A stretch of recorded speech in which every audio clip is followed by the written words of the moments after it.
Bismillahirrahmanirrahim. Assalamualaikum warahmatullahi wabarakatuh. Perkenalkan nama saya Anissa Berli Mahrani, NPM 19012. Di sini saya berasal dari mahasiswa Fakultas Kedokteran.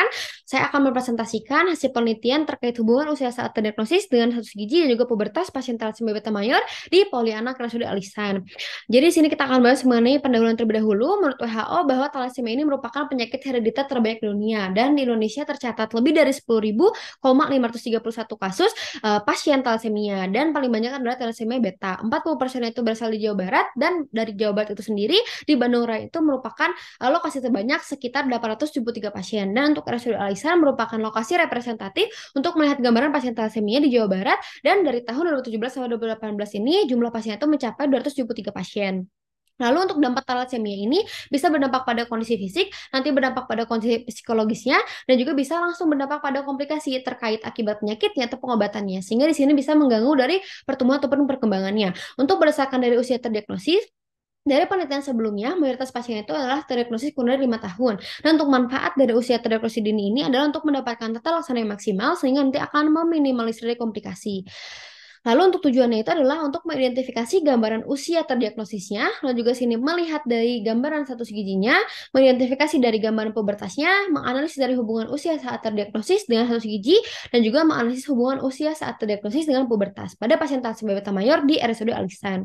Lalu untuk metode penelitiannya, yang mana di sini untuk desainnya itu adalah cross seksional, untuk analisisnya itu adalah uji Fisher eksak, lalu juga sini untuk populasinya itu adalah pasien berusia 13 sampai 18 tahun untuk perempuan dan 14 sampai 18 tahun untuk anak laki-laki. Lalu juga sih untuk teknik samplingnya itu adalah total sampling dengan jumlah 21 pasien.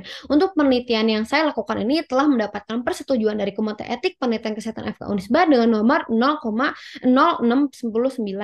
Lalu juga untuk hasil penelitian juga pembahasan di sini untuk jenis kelamin pada penelitian ini mayoritas adalah perempuan, didukung oleh penelitian Dona Mirsa yang menyatakan bahwa mayoritas adalah perempuan yang tidak sejalan dari Wissarawani, mayoritas adalah laki.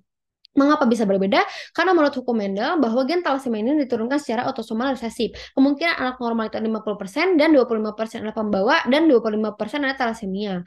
Lalu untuk berdasarkan dari usia terdiagnosis pada penelitian ini adalah mayoritas kurang dari sama dengan 5 tahun. Untuk penelitian ini didukung oleh Zena Adi dan juga Erna Kusuma yang menyatakan bahwa terdiagnosisnya itu adalah kurang dari 5 tahun. Penjelasannya itu mengapa?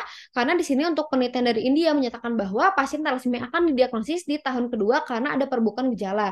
Lalu juga menurut dari penelitian Dwi Sarwani bahwa 50% pasien thalassemia akan mengalami gejala seperti pucat kurang dari 1,4 tahun. Nanti akan dibawa ke fasilitas kesehatan, didiagnosis dan nanti tata laksana itu akan tidak jauh dengan usia terdiagnosis. Lalu juga sini untuk status gizinya adalah mayoritas baik dan untuk penelitian ini didukung oleh penelitian Dita dengan mayoritas usia adalah 0 sampai 18 tahun itu gizi baik dan untuk tidak sejalan Dona Mirsa dengan mayoritas gizi kurang. Akibatnya itu adalah apa? Kenapa bisa beda? Karena ada nutrisi, efek pengobatan, juga kepatuhan pengobatan, kadar Hb ataupun pencegahan hemokromatosis. Lalu untuk berdasarkan pubertasnya, untuk dari penelitian ini adalah mayoritas tidak terlambat karena di sini untuk yang penelitian yang sejalan itu adalah Hermian itu tidak terlambat, untuk yang tidak sejalan adalah Roth. Yang mana sini tuh mengapa bisa berbeda? Karena adanya faktor dari kadar Hb, status gizi, anemia kronis, kelebihan diet besi, ataupun dari penyakit penyerta dan dari kepatuhan terapi kelasi besi. Lalu dari teori juga ada 20 tahun terakhir bahwa adanya perbaikan tata laksana sehingga pasien itu akan mencapai usia pubertas. Dan juga sih menurut dari Brown Spiegel Weintraub bahwa 90% pasien dengan usia terdiagnosis dini dan juga total laksana dini maka di sini akan mencapai pubertas yang normal. Lalu juga sini untuk terapi dengan usia tua maka hanya 38% mencapai pubertas. Lalu juga sini untuk hubungan dari keduanya dari status gizi juga pubertas di mana di sini tuh untuk hasilnya usia terdiagnosis dengan status gizi adalah 0,532, lalu juga sih untuk yang usia terdiagnosis dengan pubertas adalah 0,546 bahwa hasilnya itu lebih dari 0,05, artinya H0 diterima sehingga dapat disimpulkan tidak terdapat hubungan antara usia saat terdiagnosis dengan status gizi ataupun dengan pubertas.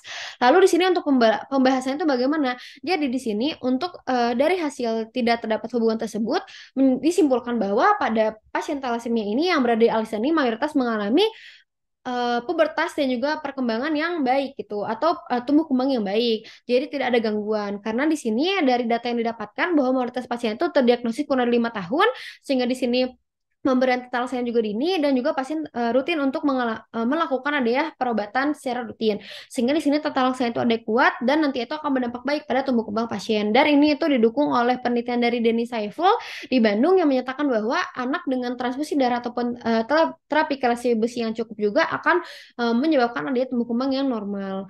Lalu di sini untuk kesimpulannya, mayoritas terdiagnosis itu kurang dari 5 tahun, mayoritas gizinya itu adalah baik, untuk dari pubertasnya itu tidak terlambat, untuk hubungan dari keduanya itu baik terdiagnosis transfusi gizi atau pubertas tidak ada hubungan. Dan dapat disimpulkan khusus bahwa tidak terjadi gangguan pubertas juga gizi pada pasien thalassemia beta mayor di RSUD Al Ihsan karena sudah terkendali. Cukup sekian, terima kasih banyak. Alhamdulillah. Wassalamualaikum warahmatullahi wabarakatuh.